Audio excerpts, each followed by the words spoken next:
Hi friends, இந்த வீடியோவில் நாம் சந்தியா ராகோ சீரியலோட அல்டிமேட்டான ரிவ்யூ பற்றி தான் பார்க்க போகிறோம். அதுக்கு முன்னாடி நம்ம சேனலை சப்ஸ்கிரைப் பண்ணாதவங்க கீழே இருக்கிற சப்ஸ்கிரைப் பண்ண கிளிக் பண்ணிவிட்டு பக்கத்தில் இருக்கிற பெல் பட்டனையும் கிளிக் பண்ணிடுங்க. சரி, வாங்க வீடியோக்குள்ளே போகலாம். நம்ம மணியும் சிவாவும் நேராக நம்ம மாயா இருக்கிற இடத்த தேடி வந்துடுறாங்க. அங்கே பார்த்தோன்னா நம்ம சிவாவும் மணியை பார்த்து மாயாவும் தானாவும் செம அதிர்ச்சி ஆகிறாங்க. மச்சான் அந்த இருக்காங்க அப்படின்னு சொல்லிட்டு சிவா நேராக மாயா கிட்ட வந்து, மாயா சீனு இங்கே வந்தானா அப்படின்னு கேட்குறாங்க. இல்லையே சித்தப்பா, ஏன் அப்படி கேட்குறீங்க அப்படின்னும் போது உடனே சிவா வந்து அதிர்ச்சி ஆகிறாங்க. என்னமா மாயா சொல்கிற? அப்போ ஷீனு இங்கே வரலையா? இல்லை சித்தப்பா, இல்லை உண்மையை சொல்லுமா, நேற்று எதுவும் வந்து உங்ககிட்ட பேசினானா அப்படின்னும் போது உடனே தானா வந்து உண்மையை சொல்லலான்னு எடுக்கிறாங்க. மாயா வந்து தானாவோட கையை பிடிச்சி தடுத்து நிறுத்திடுறாங்க. அதெல்லாம் ஒன்றும் இல்லை சித்தப்பா, அப்படி சீனு மாமா இங்கே வரவே இல்லையே அப்படின்னதும், என்னம்மா சொல்கிறீங்க, உண்மையாவா சொல்கிறீங்க அப்படின்னது, ஏன் சித்தப்பா எதுவும் பிரச்சனையா அப்படின்னு மாயா கேட்டதும், ஆமாம்மா நீ சீனுவும் காதலிச்சிருக்கீங்க, இந்த விஷயத்த ஏமா எங்ககிட்ட சொல்லலாம் அப்படின்னதும், சித்தப்பா உங்களுக்கு விஷயம் தெரிஞ்சிருச்சா? ஆமாம்மா, ஒன்று கல்யாணம் பண்ண போகிறதா லெட்டர் எழுதி வச்சுட்டு சீனு வீட்டை விட்டே வந்திருக்கா. அப்படி பார்த்தா அவள் எங்கே தானே வந்திருக்கணும், அப்போ எங்கள் மாவும் போயிருப்பான். அதெல்லாம் தெரியாது சித்தப்பா, ஆனால் இந்த விஷயத்த யாருக்கும் சொல்ல வேணாம் சித்தப்பா, இதை என்னையோட விட்டுருங்க அப்படின்னதும், என்னம்மா நீ இப்படி சாதாரணமாக சொல்லிட்டு இருக்க, இங்கே பாருங்க சித்தப்பா, இதில் நம்ம குடும்ப கௌரவமே அடங்கி இருக்கு. அப்படி இருக்கும்போது இந்த விஷயம் யாருக்கும் தெரிய வேணாம் அப்படின்னு மாயா வந்து சொன்னது, என்னம்மா பொண்ணு நீ இவ்வளோ பெரிய விஷயத்த தியாகம் பண்ணிட்டு இருக்க, அவன் என்னன்னா உன்னைத்தான் கல்யாணம் பண்ணுவேன்னு ஒத்த காலில் நின்றுட்டு இருக்கான். அப்போ லெட்டர் எழுதி வச்சுட்டு வீட்டை விட்டு வெளியில போனவா அப்போ எங்கதாமா போயிருப்பான் தெரியல சித்தப்பா. இங்க பாருங்க சித்தப்பா, ரொம்ப நேரமா நீங்க இங்க நின்னீங்கன்னா பிரச்சனை ஆயிடும், ஏன்னா இது கேர்ள்ஸ் டூர், அதனால நீங்க இங்க இருந்து கிளம்புங்க சித்தப்பா அப்படின்னதும், சரிம்மா அப்போ சீனு வந்தா நம்ம வீட்டு நம்பருக்கு ஃபோன் பண்ணு சரியா அப்படின்னதும், சரி சித்தப்பா அப்படின்னு மாயா சொன்னதும் மணியை சீனு அங்கிறது கிளம்பிடுறாங்க. அப்ப நம்ம மணி வந்து குழப்பமாவே இருக்காங்க. சீனு வந்து இங்க வரலனா அப்படி எங்க தான் போயிட்டான், கண்டிப்பா இவன் இங்க தான் இருக்கணும், ஒருவேளை மாயா வந்து உண்மையை மறைக்கிறாளா அப்படின்னு மணி வந்து யோசிக்கிறாங்க. மச்சான் எனக்கு என்னமோ கண்டிப்பா சீனு இங்க தான் வருவானோன்னு தோணுது, அதனால நாம சாயங்காலம் வரைக்கும் இந்த ஊர்லயே இருக்கலாம் மச்சான், போக வேணாம், வீட்டுல யாராச்சும் கேட்டா அக்கா வந்து அண்ணி வந்து சமாளிச்சுப்பாங்க அப்படின்னதும், ஐயோ எப்படியாச்சும் சீனுவும் மாயாவும் கல்யாணம் பண்ணணும் தானே, இவன் கூட நம்ம அலைஞ்சிட்டு இருக்கோம், இவன் என்னன்னா ஒரேடி அந்த கல்யாணத்தை நிறுத்துறதுக்கு திட்டம் போட்டான், இல்லை நடக்கக்கூட அப்படின்னுட்டு, மச்சான் இங்க நிக்கிறதுல வேலையே இல்லை, நம்ம இங்க எங்கேயாச்சும் தேடி பார்க்கலாம் வாங்க அப்படின்னுட்டு மணியும் சிவாவும் எங்கேயும் தேடிட்டு இருக்காங்க. இதே டைம் வந்து அன்னைக்கு இருட்டுடுச்சு. அப்ப நம்ம ராக்ராம் வேலையெல்லாம் முடிச்சுட்டு வந்து, என்ன இது சீனுவை காணும், மச்சான காணும், இங்கால சிவாவை காணும், ஜானகி என்ன ஜானகி 3 பேரும் அப்படி எங்க தான் போயிட்டாங்க அப்படின்னதும், எங்க கல்யாண வேலையாங்க, ஏதோ முக்கியமான விஷயமா நம்ம சிவாவும் மணியும் போயிருக்காங்க, அப்ப சீனுவங்க அப்படின்னு கேட்டதும், அதுவானு சீனுவை கிட்ட சொன்னானு, ஏதோ ஃபோம் எல்லாம் கொடுக்கணுமா, வேலைக்கு ஏதோ போட்டிருந்தானு, அது சம்பந்தமா வெளியூர் போயிருக்கான் அப்படின்னதும், இங்க பாரு கல்யாண மாப்பிள்ள அவன் கல்யாண பந்தல் வெள்ள நாளைக்கு நடுறது இருக்கு, அப்படி இருக்கிற நிலைமையில எதுக்கு அவன் சொல்லாம கொல்லாம போகணும், இங்க பாரு ஃபோன் கூட இல்லை, இல்லைன்னா ஃபோன் பண்ணியாச்சும் வர சொல்லலாம், இங்க பாரு பத்மா இன்னொரு வாட்டி அது இதுன்னு அவனை வெளியூர் அனுப்புற வேலையெல்லாம் வச்சுக்காத, இப்போ காலம் கெட்டு போயிட்டு அப்படின்னுட்டு நம்ம ரகுராம அங்கிருந்து போனது, அப்பாடா ஒரு வழியா சமாளிச்சாச்சு, இப்போ இவங்க போன 2 பேரையும் காண இல்லையே, இவங்க கண்டுபிடிச்சாங்களா இல்லையா ஒன்றும் தெரியலையா அப்படின்னு பத்மா பார்வதி நடுங்கி போய் இருந்துட்டு இருக்காங்க.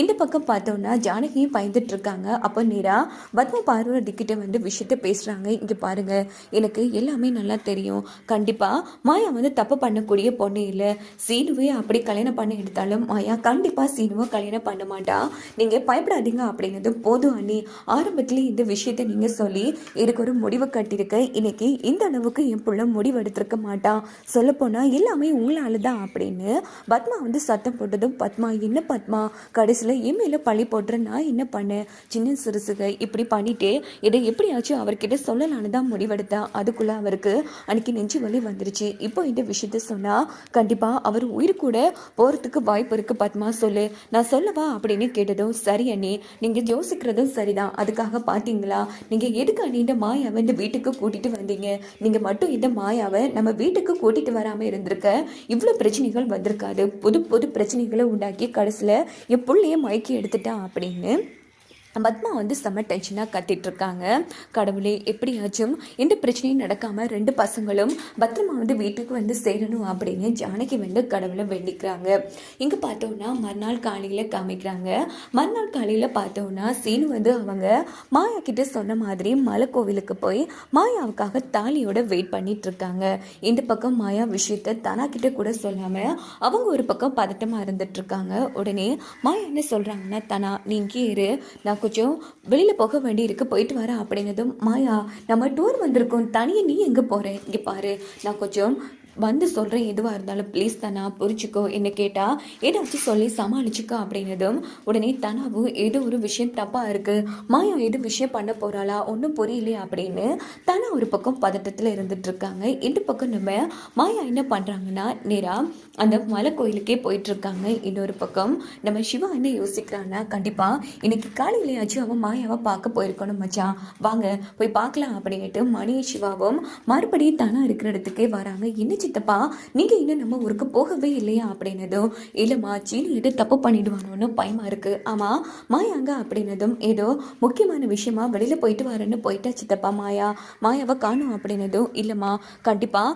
சீனு விஷயம் தெரிஞ்சுதான் மாயா ஒருவேளை திருட்டுத்தனமாக சீனுவை கல்யாணம் பண்ண போகிறாளோன்னு பயமாக இருக்குது அப்படின்னதும், ஐயோ இங்கே பாருங்க சித்தப்பா, மாமா இப்படியான தப்பான முடிவெடுத்தாலும் கண்டிப்பாக மாயா இதுக்கு உடந்தையாக மாட்டா, அவன் நல்ல பொண்ணு சித்தப்பா, அப்படி கல்யாணம் பண்ணுறதா இருந்தால் சீனு மாமா கூப்பிட்டு போனால் அன்னைக்கு அவன் கல்யாணம் பண்ணியிருப்பான் அப்படின்னதும், இப்போ என்னம்மா பண்ணுறது, ஏதோ தப்பான விஷயம் நடக்குது, ஃபர்ஸ்ட் நம்ம மாயா எங்கே போயிருக்கான்னு கண்டுபிடிக்கணும் அப்படின்னுட்டு சிவாவும் மணியும் மாயாவை தேட ஆரம்பிக்கிறாங்க.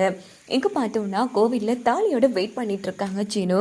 உடனே மாயா வந்து போனதும், எனக்கு தெரியும் மாயா, உனக்கு நான் முக்கியம்னு எனக்கு தெரியும், வா நம்ம கல்யாணம் பண்ணிக்கலாம், கல்யாணம் பண்ணிட்டு எங்கேயாச்சும் போய் சந்தோஷமாகவும் நிம்மதியாகவும் இருக்கலாம் அப்படின்னதும் மாயா சீனு கண்ணத்துலேயே அடிக்கிறாங்க. பைத்தியமாடானே, ஏண்டா இப்படி பண்ணிட்டு இருக்க, இங்கே பாரு அதெல்லாம் வேணா சீனு, நம்ம வா வீட்டுக்கு போகலாம் அப்படின்னதும், அப்படின்னா நீ என்ன கல்யாணம் பண்ண வரலையா மாயா, என்ன சீனோ பைத்தியக்காரத்தனமாக பேசிட்டு இருக்க, ப்ளீஸ் சீனோ வா போகலாம் அப்படின்னு மாயா வந்து கையை பிடிச்சி எடுத்ததும், விடு கையா அப்படின்னு சொல்கிறாங்க. இன்னும் 5 நிமிஷம் தான் இருக்குது 8 மணி ஆகிறதுக்கு, அதுக்குள்ளே நீ என்ன கல்யாணம் பண்ணிக்கலன்னா நான் உன் கண் முன்னாடியே தற்கொலை பண்ணிப்பேன், நான் உயிரோடு இருக்கிறது உன் கையில் தான் இருக்கு மாயா அப்படின்னு சீனு வந்து பிடிவாதம் பண்ணிட்டு இருக்காங்க. ஐயோ புரியாமல் பேசிட்டு இருக்காது சீனு, வா போகலாம் அப்படின்னு சொன்னதும் உடனே அந்த இடத்துக்கு மணி சிவாவும் வந்துடுறாங்க.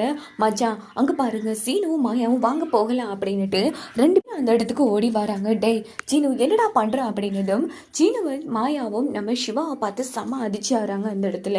ஸோ மாயா வந்து திரும்பி நிற்கிற கேப்பில் சீனு என்ன பண்ணுறாங்கன்னா நம்ம மாயாவோட கழுத்தில் வந்து தாலி கட்டிடுறாங்க. இதை பார்த்து நம்ம மாயா வந்து செம அதிர்ச்சி ஆகிறாங்க. ஏன்னா மாயா வந்து எதிர்பார்க்காத டைமை பார்த்து தான் சீனு வந்து தாலி கட்டிடுவாங்க. இன்னொரு பக்கம் மணி வந்து செம்ம ஹாப்பியாகிறாங்க, இதாண்டா என் புள்ள அப்படின்னு. இன்னொரு பக்கம் சிவாவும் அதிர்ச்சி ஆகிறாங்க. உடனே சீனு வந்து நான் உன் காலத்தில் தாலி கட்டிட்ட மாயா, இனி நம்மளை யாராலையும் பிரிக்க முடியாது அப்படின்னதும் மாயா வந்து அடின்னு அடிக்கிறாங்க. ஏண்டா இப்படி பண்ண அப்படின்னு.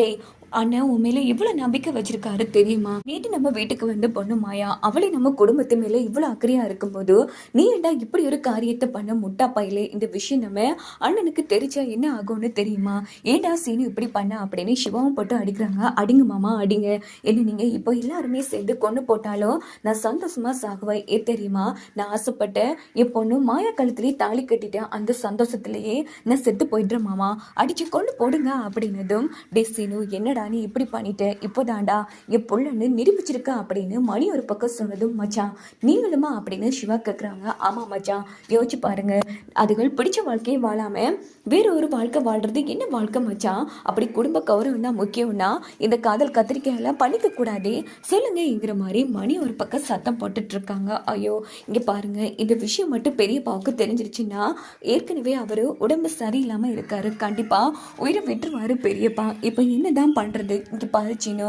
உன் கையாலே இன்னும் கொண்டு போட்டுரு அப்படின்னு மாயா வந்து அழுதுட்டு இருக்காங்க. நீ ஏமா சாகணும், தப்பு பண்ணது அவன் தான் சாகணும், இப்போ நான் என்ன பண்றது, இப்போ கல்யாண பந்தல் வேற நாட்டுறதுக்கு நாளைக்கு ஆட்கள் வருவாங்க, மிகப்பெரிய பிரச்சனை ஆயிடும் அப்படின்னதும் இந்த பக்கம் நம்ம மாயா வந்து என்ன யோசிக்கிறாங்கன்னா, பெரியப்பா சீனு வெறும் தானே கட்டிருக்கான், அது என்னுடைய போகட்டுச்சு சித்தப்பா, அதனால நடக்க போற கல்யாணம் நின்று போகக்கூடாது அப்படின்னதும் மாயா, என்னம்மா பேசிட்டு இருக்க? எப்படியோ சீனுவாவ கையால என் கழுத்துல 3 முடிச்சு போட்டுட்டான். இந்த தாலியோடையும் சீனு கூட இருந்த அந்த காதலிச்ச நாட்களையும் என் மனசுலயே சுமந்துட்டு நான் சந்தோஷமா வாழ்ந்துடுவான். அதனால சீனு, என் கழுத்துல தாலி கட்டின விஷயம் யாருக்குமே தெரியக்கூடாது. நீங்க சத்தியம் பண்ணுங்க அப்படின்னதும் மாயா, பைத்தியம் மாதிரி பேசிட்டு இருக்காதம்மா.